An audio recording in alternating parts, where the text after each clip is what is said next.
Aici, aici, când a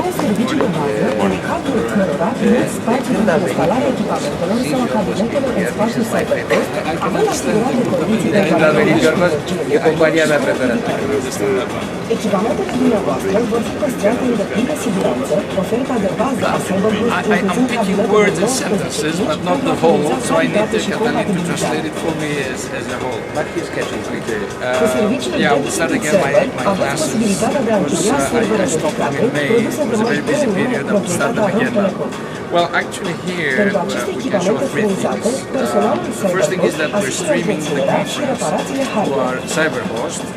We have a Metro Ethernet technology here, and we're getting all the videos, and we're sending them to our CyberHost, and then everyone with an ADSL connection can have access to the site and get the information of what is going on there. The second thing is that Rome Telecom here has a Wi-Fi hotspot, but this is not the only place where we have the Wi-Fi hotspot. We're launching a project, and we have already installed the first one in Bucharest, and we're going to build different Wi-Fi hotspots in the universities, in bars, in cafeterias.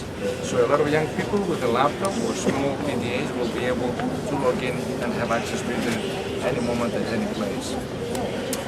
And the third one is what I already said actually, it's ADSL. It's not just ADSL. We are launching everywhere ADSL 2+ technology. And ADSL 2+ technology gives the capability of transferring at speeds of up to 24 meg, which means that this is a technology which can provide to the customers even IPTV services. With IPTV you can provide with 2 mega, which is enough. So, yes.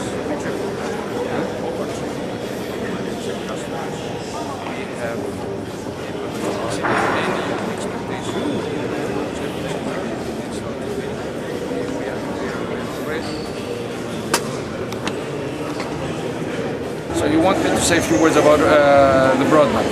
Okay, broadband for Rome Telecom is as if you're building your highways, as if you're building your roads.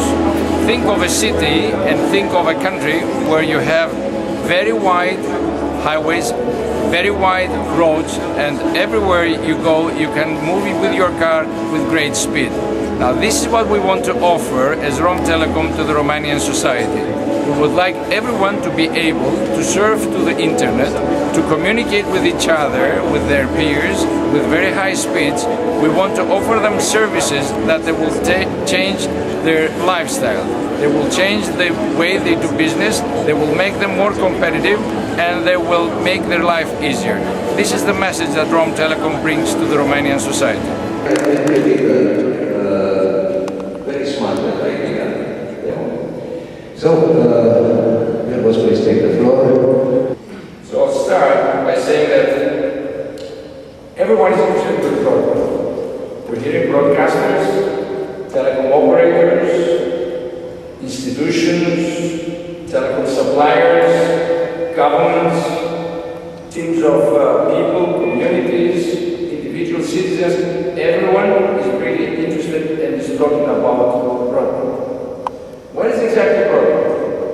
Based on the definition of broadband stakeholder group in UK, actually broadband is nothing more than being always on, being always connected through different technologies in order to get as much higher bandwidth as possible in order to be able to utilize different applications, content, etc.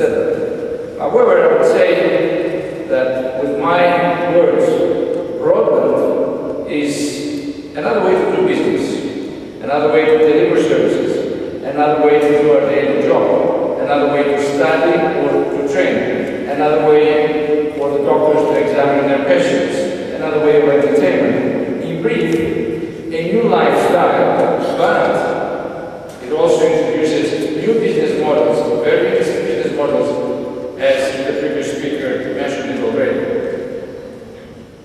Broadband does accelerate economic growth, provides new business opportunities, enhances social and cultural development, enhances quality of life, facilitates innovation, and moreover, broadband shall change social relationships and ties, and will introduce new business models. It is therefore understandable why so many are interested about broadband.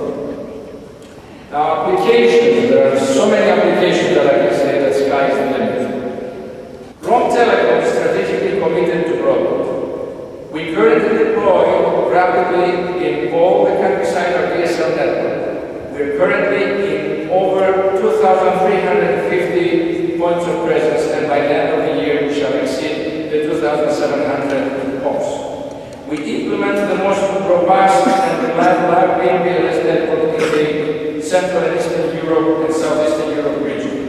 We enhance substantially the information carrying capabilities of our network for national and international traffic to cope with the ever-increasing bandwidth requirements. It is very interesting just to know that today YouTube's traffic is equal to what the overall traffic of internet was in 2000. We as Rome Telecom, in November, we're going to have towards the international internet pipes of 40 gigabit per second, and in the next year, these are going to be multiples of 40 gigabit per second. So you can understand what is the speed at which people and what are the capacity requirements of the people. Moreover, that is not enough, and we are investigating carefully all the next generation access infrastructure technologies to see how we should form together with the state, with the communities, with the people, with the citizens, with the consumers, the future of broadband in Romania. However, there are some very serious considerations for next generation access infrastructure investments. And the first one is which pricing and which business models shall prevail. I can give you an example of Korea, for example, where while the prices are stable, the bandwidth increases and increases, and Korea Telecom had to introduce some caps on the usage of the broadband. Or then we see also that volume-based pricing models are coming because broadband operators cannot take any longer the cost of investing and not getting enough revenues and therefore profitability. And if you don't have profitability, you cannot invest any further. The second question we will have to be answered is what will be the public sector's role and intervention? Because if the public intervention actually negates the efforts of the private sector, then we cannot have a broadband era which will be flourishing. But we may end up again with monopolistic situations. The third question is, will the national regulator define a next generation regulation scheme? We hope that he will do that. And what does that mean? That means, first of all, incentives for investment and a new approach for market definition. And what do I mean by that? A customer who gets 10 mega of connection, he doesn't care if that is through a technology, a fiber technology, if it is through ADSL2+ technology, if it is through a wireless technology. What he cares is that he gets a 10 mega. Same thing is for voice. The customer doesn't care if he speaks over the voice of a mobile network or over a fixed network or over a VoIP connection. So these are issues which need to be studied, and I think new market definitions should come up. And the final question, of course, is will there be a reasonable rate of return for the investor of the next generation access networks? I believe the answers will be positive, and I believe that all of the operators will be interested to invest more and more, and that will bring more and more competition, and that will bring better